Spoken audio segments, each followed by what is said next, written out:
Hello everyone, welcome in your favorite subject Industrial Hydraulics and Pneumatics. Our subject code is a 22655. It is in 6th semester, Unit 1, Introduction to Hydraulics and Pneumatics. Topic number 1, General Layout of Oil Hydraulic System. Lecture number 1, prepared by Mrs. Amruta Mundale, lecturer in Mechanical Engineering Department, NIT Polytechnic, Now. Content of this lecture as general layout of hydraulic system, advantages and disadvantages of hydraulic system and applications of hydraulic system. Learning outcomes. After completion of this lecture, you are able to identify the components of hydraulic system, draw general layout of hydraulic system, discuss merits and demerits of hydraulic system, program outcomes.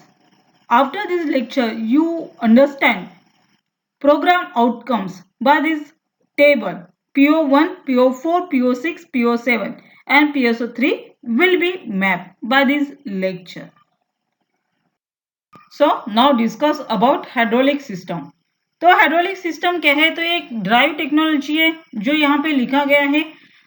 A hydraulic system is a drive technology where a fluid is used to move the energy from one place to other.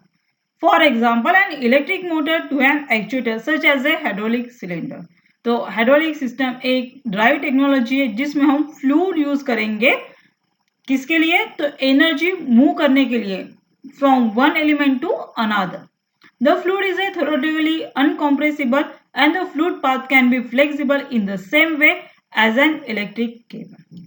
तो आइए देखते हैं एक animation जिसमें हमें clearly identify होगा कि hydraulic system किस तरह से वर्क करेगा. तो यहाँ पे एक आपको लीवर दिख रहा है. लीवर जब हम पुश करते हैं तो यहाँ पे अंदर जो सिस्टम है सिलेंडर जिसके अंदर आपका फ्लूइड है, ऑयल है जो मूव हो रहा है. ऑयल के मूव होने के वजह से यहाँ पे जो एंड में जो वेट है वो भी मूव हो रहा है. That is a motion of linear and this motion is a up and down direction. So that is called as a hydraulic system. तो इस तरह से हम हाइड्रोलिक सिस्टम का यूटिलाइज करते हैं. That is use of energy in different forms. तो हमें हाइड्रोलिक एनर्जी को यूटिलाइज करके उसे एक मूवमेंट में प्रोवाइड करना है. That is in linear motion और इन रोटरी मोशन. तो यही हम देख रहे थे hydraulic system how it will be work. तो एक हमारी पंपिंग डायग्राम है कि हाइड्रोलिक सिस्टम किस तरह से होगा. तो हाइड्रोलिक सिस्टम के अंदर एक पंप होगा जो ऑयल को लिफ्ट करेगा. पंप के बाद उस स्टोर एनर्जी होगी और हमारी वेरियस डायरेक्शन कंट्रोल वॉल्स रहेगी. इस डायरेक्शन कंट्रोल वॉल का कनेक्शन रहेगा हमारे एक्चुएटर से. दैट इज कॉल्ड लीनियर और rotary actuator. That's a cylinder, piston and cylinder arrangement. तो जैसे ही प्रेशराइज फ्लूइड इस सिलेंडर के अंदर जाएगा तो यहाँ पे हमारा पिस्टन मूव होगा और यहाँ पे अनलोडिंग का काम स्टार्ट होगा. तो यहाँ से हमारा एटम मूव होगा और जैसे ही ये वर्क कंप्लीट होने के बाद ग्रीन लाइन से फिर से हमारा फ्लूइड वापस टैंक में जाएगा. That is a continuous path. That is this system is known as a hydraulic system. आइए देखते हैं general layout of hydraulic system. तो general layout of hydraulic system के अंदर आते हैं इसके बेसिक कंपोनेंट्स जो कि हमें इस फिगर में शो हो रहे हैं. तो यहाँ पे एक जो टैंक है जो क्लोज लूप से जिसके अंदर फिल्टर माउंटेड है इसको हम बोलते हैं टैंक, जिसमें हमारा फ्लूइड स्टोर रहेगा. तो हाइड्रोलिक सिस्टम है तो बेसिकली हमें लिक्विड सिस्टम ही यूज करना है. लिक्विड फ्लूइड जो रहेगा वही हम यूज कर सकते हैं. तो यहाँ पे हम डिस्कस कर रहे हैं जनरल लेआउट. तो अभी हम देखते हैं लेआउट. हाइड्रोलिक फ्लूइड को हम बाद में देखेंगे. तो यहाँ पे हमारा जो रहेगा वो रहेगा स्टोरेज टैंक. स्टोरेज टैंक में हमारा liquid in terms of water oil use हो सकता है, पर हम यहाँ पे सिर्फ ऑयल यूज करते हैं, वाटर यूज नहीं करते. इसको हम लैटरली डिस्कस करेंगे. तो ये लिक्विड को ऑयल को हमें फिल्टर करना पड़ेगा कंटेमिनेशन रिमूव करने के लिए. तो with the help of filter. तो जबकि हमें पता है कि पंप लोअर साइड से हायर साइड तक फ्लो नहीं करता. ठीक है, हमारा जो फ्लूइड है वो automatically lower to higher side move नहीं होगा. तो इसे हमें प्रेशर जनरेट करना पड़ेगा और ये प्रेशर जनरेट होगा with the help of pump. तो पंप क्या करेगा, टैंक के अंदर का ऑयल सक करेगा और उसको प्रेशराइज करके सेकंड डायरेक्शन में फ्लो करेगा। तो ये पंप जो रोटेट होगा with the help of driving and ये मोटर से कनेक्टेड रहेगा और मोटर जैसे स्टार्ट होती है तो पंप रोटेशन स्टार्ट होगा और हमारा ऑयल लिफ्ट होगा lower pressure to higher pressure, और ये प्रेशराइज ऑयल जो जाएगा हमारे डायरेक्शन कंट्रोल वॉल्व में। जो डायरेक्शन कंट्रोल वॉल्व रहेंगे ये हमारे फ्लूइड के फ्लो को कंट्रोल करेगा और डायरेक्शन प्रोवाइड करेगा कि उसे कहाँ जाना है। उसके बाद ये जाएगा हमारे एक्चुएटर में, that is A piston and cylinder arrangement. जैसे ही ये इनसाइड से जाएगा तो पिस्टन यहाँ से मूव होके ये पिस्टन रॉड यहाँ से बाहर निकलेगा। तो ये हमारा हो जाएगा एक मोशन। जैसे ही यहाँ से हम मोशन देंगे तो ये यहाँ का जो फ्लूइड जमा है पिस्टन एंड सिलेंडर में, ये रिटर्न लाइन से कंट्रोल से हमारे फिर से टैंक में आएगा। यही ऑयल फिर से रिसर्कुलेट होके फिर से सिलेंडर में जाएगा। तो ऐसा हमारे पिस्टन का sliding motion left and right, right and left चलता रहेगा। That is a general layout of hydraulic system. तो ये जो डायग्राम है हमारी general layout of hydraulic system की, ये ब्लॉक डायग्राम से हमने शो की है। तो एक्चुअल में होता क्या है कि ये ब्लॉक डायग्राम हम एक्चुअली सिंबॉलिकली रिप्रेजेंट करते हैं, that is a more convenient to understand. तो यही कंपोनेंट को हमने सिंपली 3D फॉर्म में शो किया है। तो आपको reservoir means tank and that is connected to pump, ये पंप से कनेक्टेड होके फिर से हमारे डबल एक्टिंग सिलेंडर की तरफ जा रहा है। That is a red is a pressurise oil and blue is a reverse oil return fluid to the. तो आइए देखते हैं, जब हमने ब्लॉक डायग्राम देखा था तो इसी फॉर्म में ब्लॉक डायग्राम देखा था पर हॉरिजॉन्टली देखा था, यहाँ पे वर्टिकली है। तो यहाँ पे देखते हैं कि how to represent a symbols of general layout of hydraulic system. तो फिल्टर यहाँ पे आपको दिख रहा है, तो इस फिल्टर को हम इस तरह से रिप्रेजेंट करेंगे, diamond line with dotted line, that's called as a filter. Then यहाँ पे जो पंप शो कर रहे हैं, पंप हमने ब्लॉक डायग्राम में डायरेक्टली रेक्टेंगुलर और यहाँ पे सिंबॉलिकली रिप्रेजेंट किया। तो पंप होगा हमारा circle with triangle and triangle जो रहेगा हाइड्रोलिक सिस्टम में फिल रहेगा, ये मोटर से ड्राइव होने की वजह से connected to motor. Then that is a pressure relief valve. Pressure relief valve का क्या फंक्शन है हमें लेटरली जब हम कंट्रोल वॉल्व पढ़ेंगे उसमें डिस्कस करेंगे। तो यहाँ पे प्रेशर रिलीफ वॉल्व क्या करेगा, जब भी सिस्टम का एक्सेस प्रेशर होगा उसको रिलीव करने का काम करेगा। It is one of the safety device in hydraulic system. Then this is a direction control valve, तो that's 4x2 direction control valve. This is flow control valve situated in this block diagram, that's flow control valve with indicated check valve shown in this figure. Double acting cylinder shows by the two directional ports A and B connected, and center is a piston and piston rod arrangement. That is a symbolically representation of general layout of hydraulic system. You have to prepare both diagrams in exam, because block diagram every examiner is a different and they have to think in different way. If question is explain general layout or describe general layout of hydraulic system, then your answer is a both block diagram and circuit with symbols and explain component function in general layout of hydraulic system. तो ये हमारा general layout of hydraulic system है। Next हम देखते हैं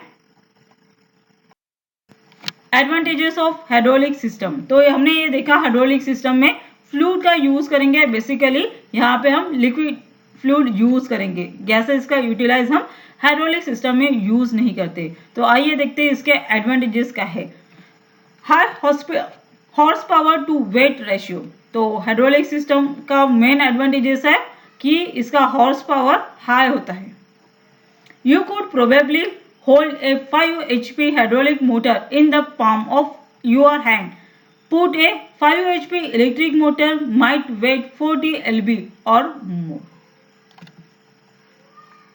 Safety in hazardous environments, because they are inherently spark free and can tolerate high temperatures. force or torque can be held constant. This is unique to fluid power transmission.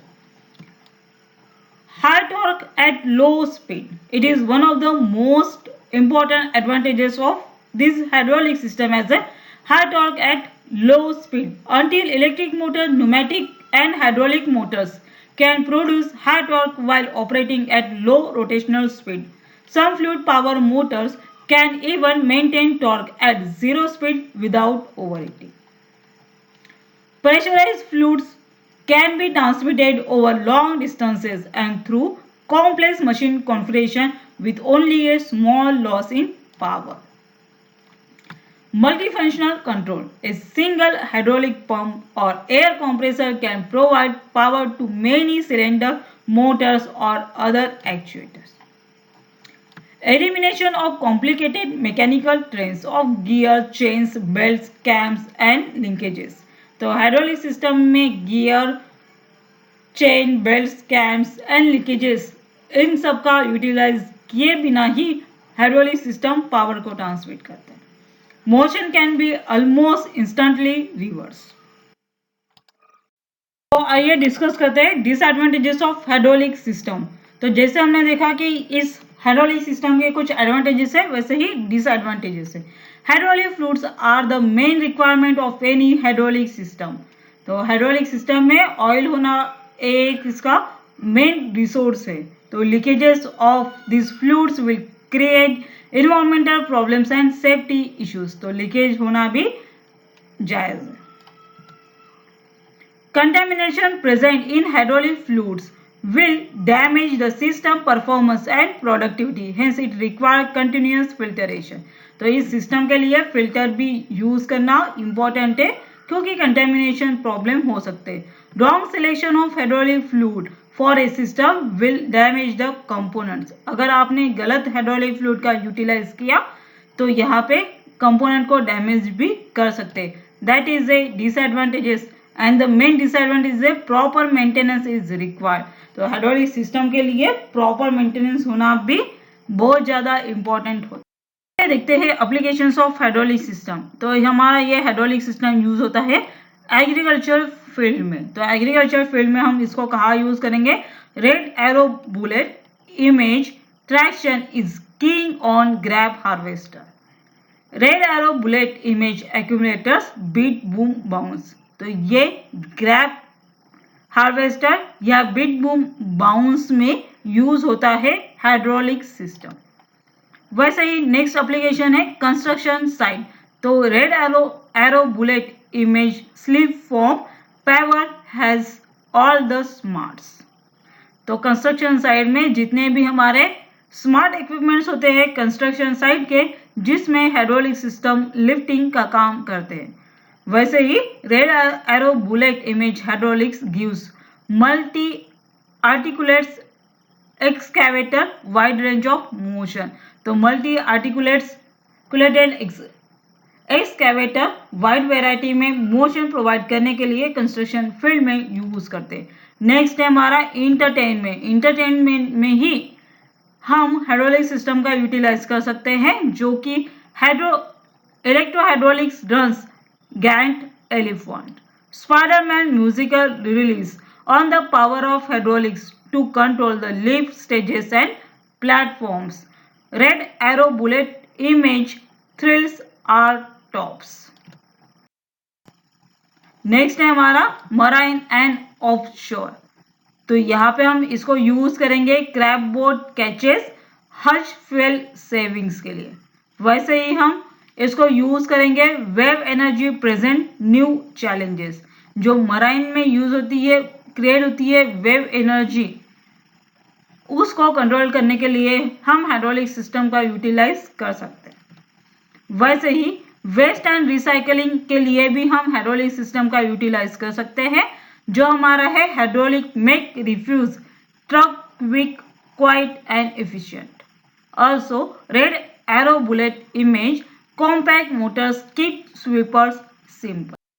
तो इस तरह से हमने देखा कि applications of hydraulic system. Now the time is to discuss unit outcomes achieve by this lecture as a identify the components of hydraulic system, draw general layout of hydraulic system, and discuss merits and demerits of hydraulic system.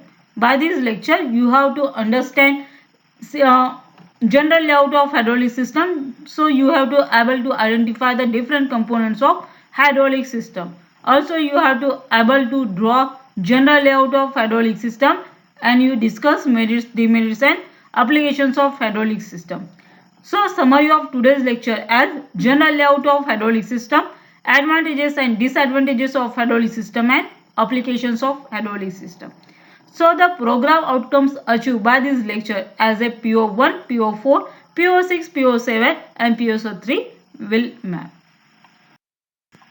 Now the time is to give some assignment, and that assignment is a assignment number 1.